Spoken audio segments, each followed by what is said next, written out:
اتفضل يا حضرتك. انا عايز سؤالين حضرتك ترد على واحد منهم. الله اكبر، كلام كبير قوي. لا هو ده هذا اختيار، اسئله اختياريه حلوه قوي. طيب انا عايز اسال اولا على راي حضرتك كنت براجعي وحركه ما يسمى بحركه الثانيه، وهل مع ربوط حتى الان يعني هو ده المطلوب في مصر وده نوع التغيير المطلوب؟ السؤال الثاني او بلاش، لا خلاص حضرتك ترد على السؤال ده. الله يعني انت حرمتيني من الاختيار اللي كنت فرحان بيه. انا كنت اختار الثاني على فكره. لا عايز اسمع سؤال. انت حسيتي ان انا اختار الثاني. طيب انا طبعا البرادعي زي اي انسان له وعليه، مش كده؟ اي انسان له وعليه، يعني له طبعا اشياء، لعل من اهم الاشياء التي تحسب له ان هو دخل في خضم الرئاسه في وجود الرئيس حسني مبارك على الكرسي. يعني دي حاجه كبيره الحقيقه، وكان ممكن يكون فيها وراها منع. نيته ورا الموضوع ده مش مشكله، بس هو وقف قدام هذا الطاغوت الكبير قوي في زمان قوته، فطبعا ديت ايه تحسب لي. لكن هل هو الاصلح للبلد او مش الاصلح للبلد دي قصه ثانيه.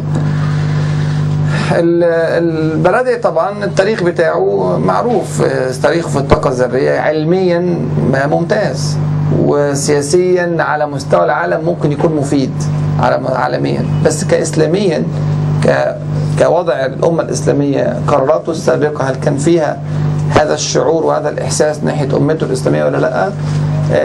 ظاهر القرارات فيها بعض القرارات المتضاربه اللي بتخليها نقله، زي قضايا مثلا التقرير اللي كتب في العراق، وكان هذا التقرير مع انه هو قال ان مفيش اسلحه دمار شامل، لكن قال ان في بوتنشال انها تعمل اسلحه دمار شامل وعندها مواد كذا، وهذا سهل دخول الكيان، دخول الاحتلال الامريكي الى العراق. وهو قال ان هو هيستقيل لو دخل الامريكان العراق، وما استقلش. دخل الامريكان العراق وما استقلش، يعني ما كانش في موقف صارم في المركز الحساس اللي هو بيشغله نتيجه الكارثه اللي حصلت في تخصصه.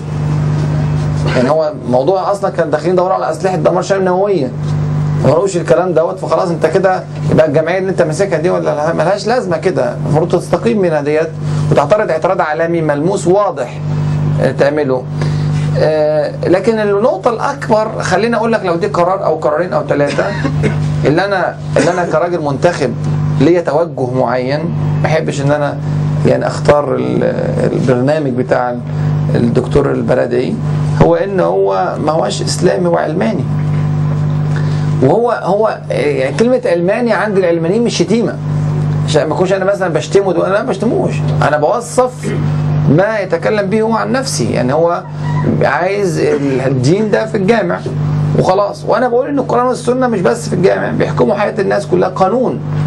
فهو لن ياخذ هذا القانون المستقى من القرآن والسنه وياخذ قانون تاني مستقى من الاحكام العالميه او القوانين العالميه المختلفه. انا استحي أن أقول هذا الكلام، أقول إن أنا ربنا قال في هذه القضية اعمل كذا، والراجل الإيطالي ده قال اعمل كذا، فأنا معلش همشي مع الكلام الإيطالي ده وما همشيش مع كلام ربنا في هذا، ما أقدرش أقول هذا الكلام.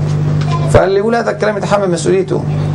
أما فعشان كده أنا بقول لك، أنا كاختيار البرادعي أو عمرو موسى أو كل هذه الاتجاهات بقى الليبرالية اللي هي بتقول الدين في البيت وفي الجامع لكن ما هوش في حياة الناس، أنا أعترض على هذا من ناحية المبدأ أصلا. وبالتالي فاللي بيقول هذا الكلام برنامجه ساقط عندي أساسا، مع إن البرنامج هتلاقي فيه زي ما قلت لك من شوية، هتلاقي فيه حاجات جميلة، وكل البرامج هتلاقي فيه حاجات جميلة. لو أنت جبتي برنامج الشيوعي حتى هتلاقي فيه حاجات جميلة للبلد فعلا. أنا أقولها صدقا، يعني هتلاقي بيدور على حاجات فيها مصلحه، هو مش هبل عشان يحط برنامج كله اشرار ومشاكل وعايز ينجح، هو بيحط برنامج شكله مقنع جدا. زي ما قلت لك انا في حاجات، يا ترى البرنامج ده يرضي ربنا ولا لا؟ دي نمره واحد. وبعد كده طب هو يرضي ربنا، طب اللي بيقول الكلام ده فعلا تاريخه يرضي ربنا ولا تاريخه بره الموضوع بس بيشتري اصوات الناس؟ فانا مش هنتخب والله.